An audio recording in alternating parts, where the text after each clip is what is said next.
Ireland's national debt is exploding and our taxes are set to rise exponentially, and yet the government still can't stop burning taxpayer money. This is Ben Scallan and you're watching Gript Media.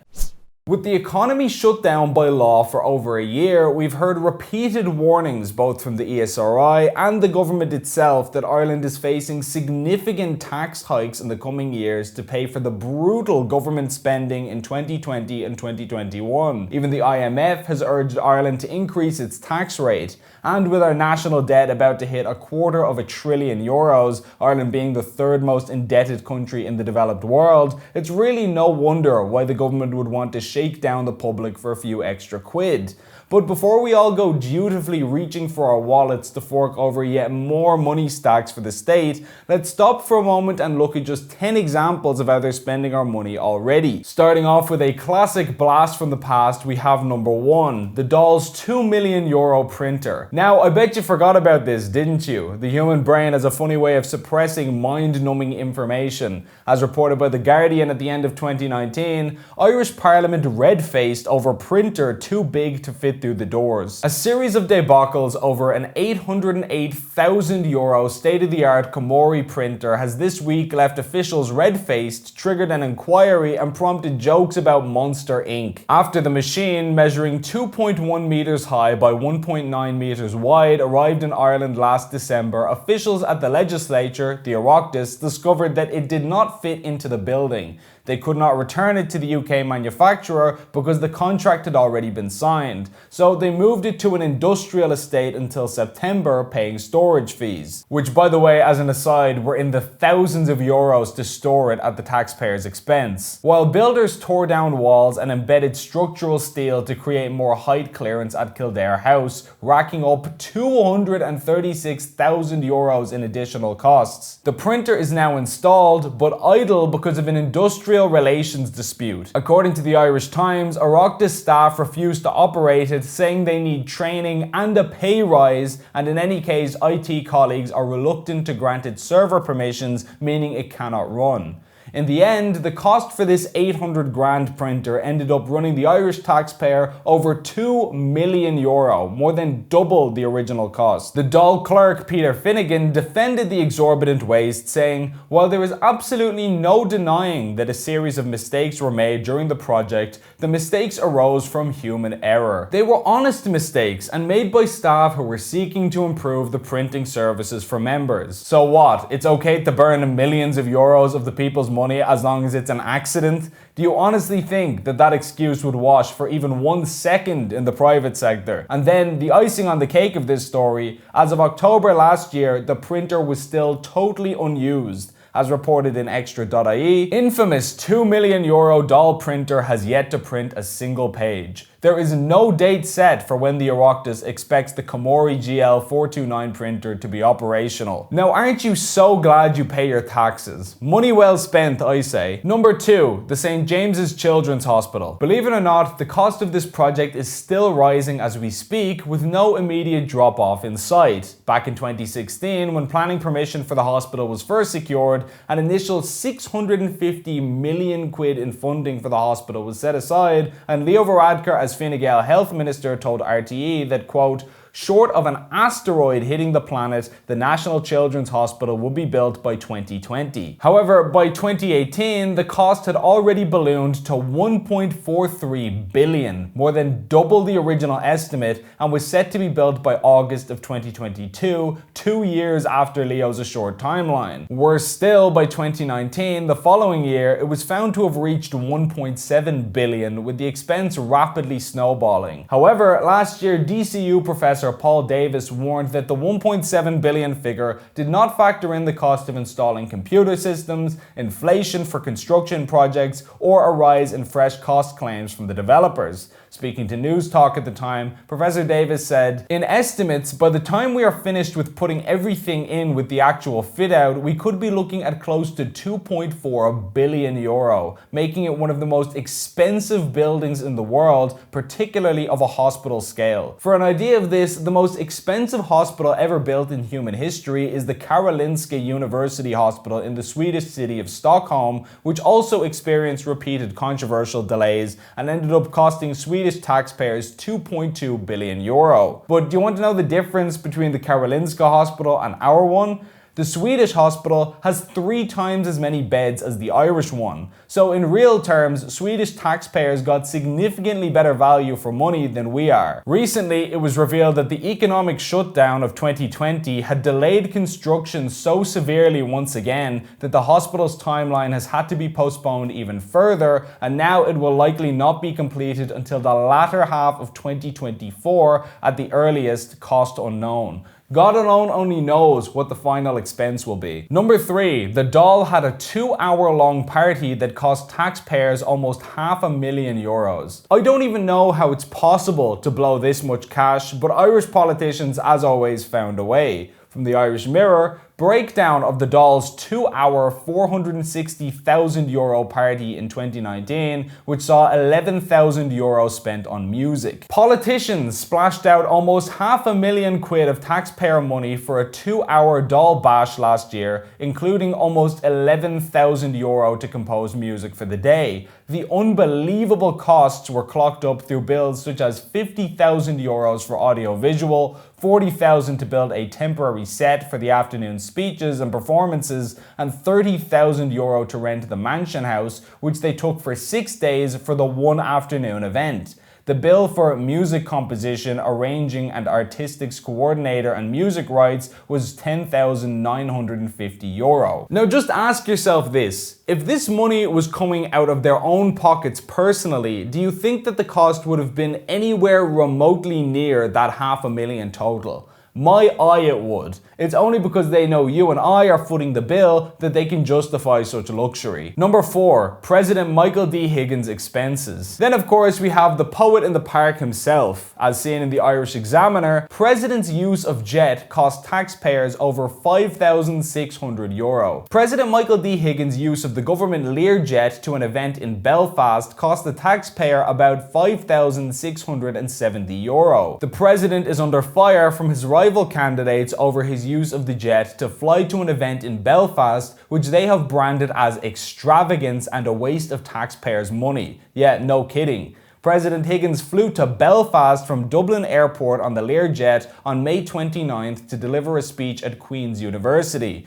His presidential car was driven from Dublin to Belfast to pick him up at the airport. Note that this man started his political career with Labour of all parties. Truly a down-to-earth man of the working classes if there ever was one. And as a side note, I wonder what the climate impact of zipping around on government jets is. This is the same man who was happy to slam Donald Trump as regressive and pernicious on climate issues. Donald Trump, by the way, who while he was president took no salary and cost the American taxpayer nothing. Compare that to Higgins, who in his first term in office alone cost the Irish taxpayer around €30 million, and that's not including his second term. The Irish president's salary is €250,000 a year, plus hundreds of thousands of euros in expenses at 7 years per term. No wonder he ran a second time, even after declaring to the public that he wouldn't. Number 5, the Rural Broadband plan balloons in budget. Now don't get me wrong, the Rural Broadband plan is a great initiative. Bringing high-speed internet to the country is a vital move and much needed.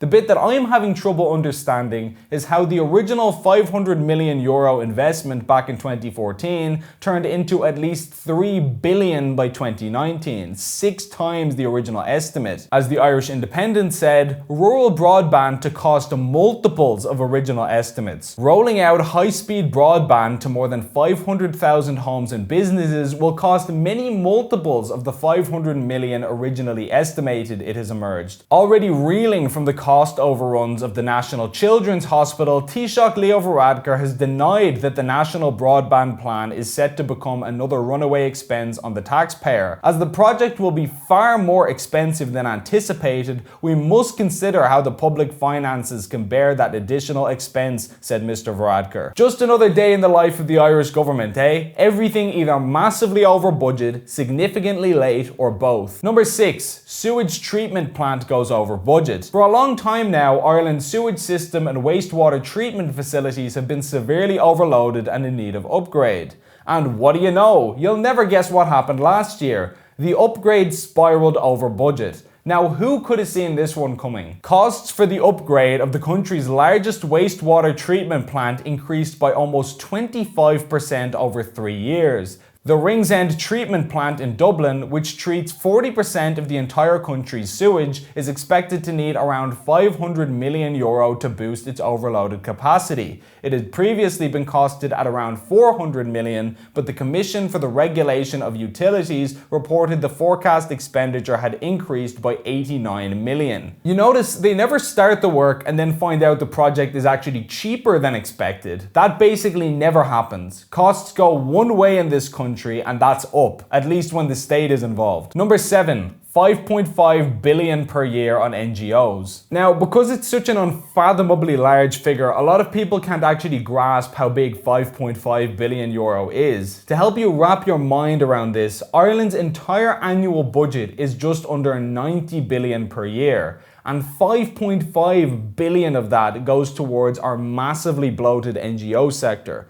So what's wrong with this? Well, first of all, duplication of work. For example, we have the Immigrant Council of Ireland, the Irish Refugee Council, the Migrant Rights Centre, Doras Limni, which advocates for migrants and refugees, the Killarney Immigrant Support Centre, NASC, the Migrant and Refugee Rights Centre, and many, many more. This is just an example. There are loads of clone organisations like this. Even if you agree that an organization like this is necessary, why are we paying a million different groups to do the exact same job and fulfill virtually identical functions? We have so many of these bloody things that one stunned UN official asked, "No, seriously, is everyone in Ireland in an NGO?" And by the way, a large majority of these organizations are just radical political activists operating at the taxpayer's expense. Seriously, stop and think for a moment about when, if ever, an NGO that is funded by you actually improved your life materially.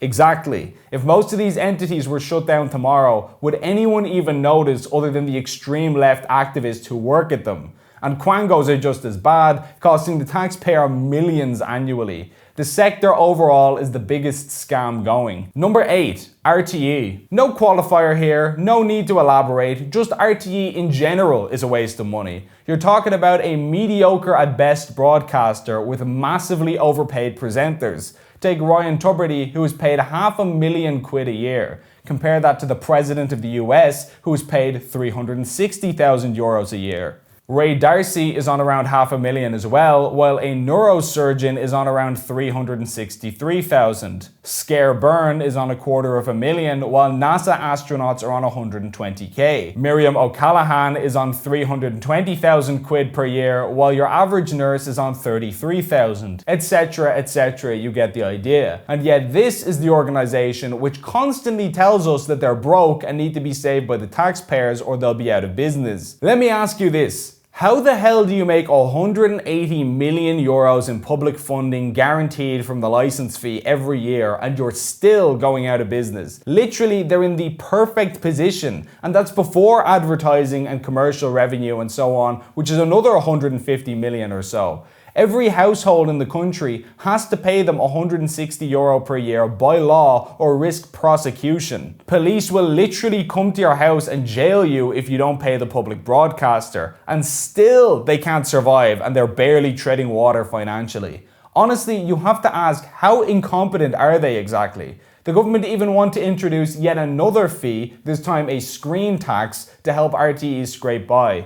Even the whole concept of a license fee is outrageous to begin with. They should be made to sink or swim on their own merits. Gript is able to operate because we have an audience who like our content and are willing to pay to watch it. We don't get any taxpayer funding, and so we live within our means and make do with what we have. RTE should be forced to do the same, and if it turns out that nobody watches them and they crash and burn as a consequence, then cry me a river. Maybe try producing better content rather than what is arguably mediocre scaremongering and propaganda. Number 9. 25,000 a day spent on moving the Dáil to the convention centre. I won't spend too much time on this because we already covered it in a previous video, but it's worth bringing up again. Government use of convention centre costing €25,000 per day, Dáil told. To make a long story short, short, they thought that the Dáil space was too small to fit TDs in with social distancing, even though they had capped the maximum number of TDs allowed in at 45. So instead, they decided that spending 25,000 euros per day to sit in the convention centre was a better solution.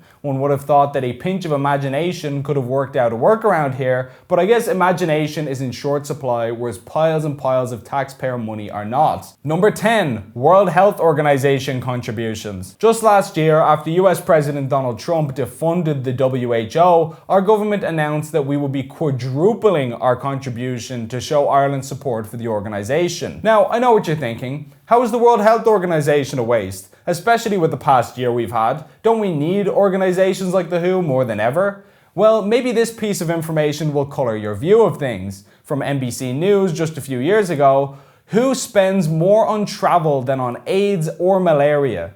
The article goes on to explain how the then WHO Director General, Margaret Chan, spent the night in the top-tier presidential suite at the beachside Palm Camayan Hotel. The suite, equipped with marble bathrooms and a dining room that seats 8, has an advertised price of €900 per night. According to internal documents obtained by the Associated Press, the United Nations Health Agency routinely has spent about $200 million per year on travel expenses, more than what it doles out to fight some of the biggest problems in public health, including AIDS, tuberculosis, and malaria combined. And yet our government was willing to give millions more taxpayer money to this organization. For what exactly? As an act of spite towards Donald Trump? Trump defunded them, so to show what good boys we are, the government saw fit to send millions of euros of the Irish people's hard-earned cash so that UN officials could wine and dine at your expense and be put up in fancy hotels. But sure, money well spent, right? What were you going to do with that money anyway? Again, as I said at the beginning, this is the same government who tell us that our taxes are going to have to be increased because the state is destitute. It's outrageous. So what's the takeaway here? What can we learn from all this? Well, first of all, it's that large states are crap at virtually everything. And I don't just mean this government, though they are of course included, I mean all big governments. As the American economist Thomas Sowell once said, it is hard to imagine a more stupid and dangerous way of making decisions than by putting those decisions in the hands of people who pay no price for being wrong. This is the fundamental issue when it comes down to it. The government wastes billions because why wouldn't they? It's not theirs. It doesn't impact their paycheck, so who gives a damn? If the project is late, if it's early, if it's over budget, if it's under budget, it makes not a blind bit of difference to them. So why bother trying to be efficient? It's not their money. And that's true of almost all states. There is no incentive to do a good job or be fiscally responsible. The other takeaway from this is the whole funding argument. You often hear people say this in Ireland. There's not enough funding for this, there's not enough funding for that. If only this section of society or businesses were taxed more, we'd be able to afford all these wonderful projects. But think about the examples you've just seen. And we could name many more, by the way. This is just the tip of the iceberg. There is no funding issue. The government has more than enough money to do anything and everything they need. They just waste it and put it in the paper shredder as soon as they get it. Raising taxes will not fix this problem. If your mate has a gambling addiction and ends up broke, and you give him a few £1,000 and he ends up broke again, do you keep giving him money even though every time you do it vanishes into a black hole? Obviously not. The solution here, if anything, is to cut taxes and tell the government to piss off and let people spend their own money the way they see fit. It's in your interest to spend your money as carefully as possible because you earned it and you will pay the price if it's wasted. Nobody can spend your money more efficiently than you can. At the absolute least, if we aren't going to cut taxes, the state should be forced to be more efficient before they start asking for more. Maybe try cutting spending on useless nonsense before panhandling to the public yet again. We need a state that respects the people's hard work, not one that leeches off it and fritters our cash away by the billions. Please like and share this video, and if you enjoyed it, please consider signing up for a monthly donation via the link on screen to help us produce more content like this. Alternative media like Gript needs all the assistance it can get, and every donation goes a long way. As always, thanks for watching.